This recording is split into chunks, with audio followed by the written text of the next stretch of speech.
നമസ്കാരം. Big boss season 7ൻ്റെ ഏറ്റവും പുതിയ പ്രമോ വിശേഷങ്ങളിലേക്ക്. തുടക്കത്തിൽ നല്ലൊരു ഇമേജ് തന്ന മത്സരാർത്ഥിയായിരുന്നു ആര്യൻ.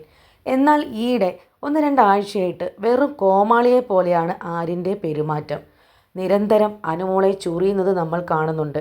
ജിസേലുമായുള്ള ഇൻറ്റിമസികളും നമ്മൾ കാണുന്നുണ്ട്.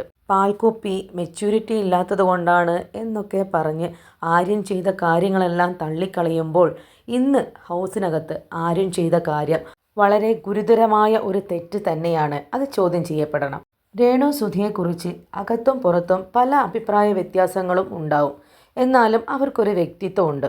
രേണു സുധിക്ക് ഇനി ഒന്നിനും കഴിയില്ല, അവർ തൊട്ടാൽ ചത്തുപോകും, സുധിച്ചേട്ടൻ്റെ അടുത്ത് പോകുന്നതായിരിക്കും നല്ലത് എന്നൊക്കെ ആര്യൻ പറയുമ്പോൾ അത് കേൾക്കുന്ന രേണുവിനെ പോലെയുള്ള ഒരു ഇടുങ്ങിയ ചിന്താഗതിയുള്ള ഒരു വ്യക്തിക്ക് അത് സഹിക്കാൻ കഴിയുന്നതിനും അപ്പുറത്തായിരിക്കും. ഇതിനെ അക്ബർ ചോദ്യം ചെയ്യുന്നുണ്ട്. ഇത് ശരിയല്ല എന്ന് അക്ബർ പറയുമ്പോൾ ആര്യൻ ന്യായം പറയുന്നുണ്ട്. അനീഷ് ഏട്ടൻ വീണപ്പോൾ നീ ചിരിക്കുകയല്ലായിരുന്നോ എന്ന്. ശരിയായിരിക്കാം, അതൊരു ചിരി മാത്രമാണ്, അല്ലാതെ നീ ഇപ്പോൾ ചെയ്തതുപോലെയല്ല എന്ന് അക്ബർ പറയുന്നുണ്ട്. നിനക്ക് എന്നെ എന്ത് ചെയ്യാൻ പറ്റുമോ അതങ്ങ് ചെയ്യ് എന്ന് ആര്യൻ പറയുമ്പോൾ ഞാൻ നിന്നെ ഒന്നും ചെയ്യില്ല, കാണുന്ന ജനങ്ങൾ അങ്ങ് ചെയ്തോളും എന്ന് അക്ബർ മറുപടി കൊടുക്കുന്നുണ്ട്. ശരിയാണ്, ചിരിയും സംസാരവും വേറെ തന്നെയാണ്. പക്ഷേ ഒരിക്കലും അക്ബർ ചിരിച്ചതിനെ ആര്യൻ പറഞ്ഞതുമായി കൂട്ടിക്കെട്ടാൻ ഇവിടെ പറ്റില്ല. ഹൗസിൽ ആര്യൻ തുടരേണ്ടതുണ്ടോ?